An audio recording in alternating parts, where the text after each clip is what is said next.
हमारा संपूर्ण राष्ट्र और पूरा विश्व भी आज भगवान श्री राम की प्रतिष्ठा से आलोकित होने का पर्व आरंभ हो चुका है। यह केवल एक मंदिर में एक मूर्ति की प्रतिष्ठा नहीं है, यह इस देश की अस्मिता, इस देश का स्वाभिमान और इस देश का आत्मविश्वास, इसकी प्रतीक्षा है। 500 वर्षों की प्रतीक्षा के पश्चात यह संभव हो सका। इसके जो अनेक कारण हैं उनके ऊपर तो आलोक हमारे सारे सम्माननीय अभ्यागत डालेंगे ही। मैं केवल एक काम के लिए यहां पर खड़ा हूं, छोटा सा काम। कारण तो अनेक होते हैं, लेकिन अनेक कारण मिलते मिलते आखिर वे एक विशिष्ट स्तर तक पहुंच जाते हैं और उस स्तर पर कोई महापुरुष हम लोगों को उपलब्ध होता है और उस विभूति के कारण युग परिवर्तित हो जाता है।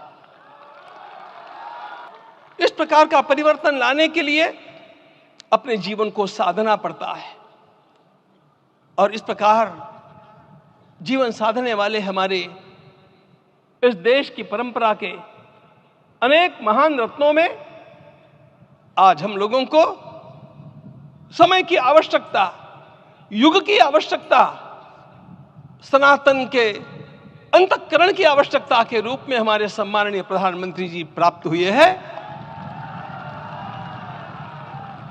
आपके मंगल हाथों से आज प्रतिष्ठा होने की बात थी, लेकिन मुझे इस बात का आश्चर्य हुआ जब मुझे लगभग 20 दिन पूर्व समाचार मिले कि माननीय प्रधानमंत्री जी को इस प्रतिष्ठा के लिए स्वयं अपने लिए क्या क्या अनुष्ठान करके सिद्ध करना चाहिए, स्वयं को उसकी नियमावली आप लिख करके भेजें। आज मुझे आपको बतलाने समय अंतःकरण गदगद होने की अनुभूति हो रही है। हम लोगों ने महापुरुषों से परामर्श करके लिखा था, आपको केवल 3 दिन का उपवास करना है। आपने 11 दिन का संपूर्ण उपोषण किया। हमने 11 दिन एक भुक्त रहने के लिए कहा था, उन्होंने अन्न का ही त्याग कर दिया।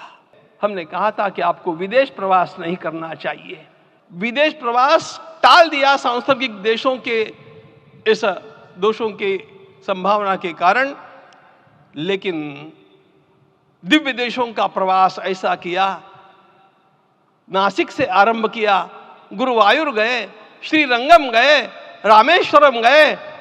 इन सारे स्थानों पर जाकर के वहां के परमाणुओं को लेकर के और पूरी भारत माता के हर कोनों में जाकर के मानो वे निमंत्रण दे रहे थे कि आइए दिव्य आत्माओं, अयोध्या पधारिए और हमारे राष्ट्र को महान बनाने के लिए आशीर्वाद दीजिए।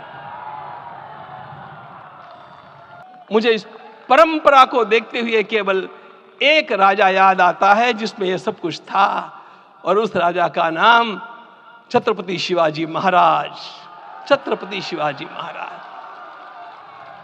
मित्रों, लोगों को पता नहीं है शायद, वे स्वयं जब मल्लिकार्जुन के दर्शन के लिए श्रीशैलम के ऊपर गए, 3 दिन का उपवास किया, 3 दिन शिव मंदिर में रहे और महाराज ने कहा कि मुझे राज्य नहीं करना है, मुझे संन्यास लेना है। उनके सारे ज्येष्ठ मंत्रियों ने उनको समझाया और लौटा करके लाया कि यह भी आपका कार्य भगवत सेवा ही है। आज हम लोगों को उसी प्रकार के एक महापुरुष ऐसे प्राप्त हुए हैं जिसको भगवती जगदम्बा ने स्वयं हिमालय से लौटा करके भेज दिया कि जाओ भारत माता की सेवा करो। ऐसा तपस्वी कोई राष्ट्रीय नेता प्राप्त होना यह सामान्य बात नहीं है।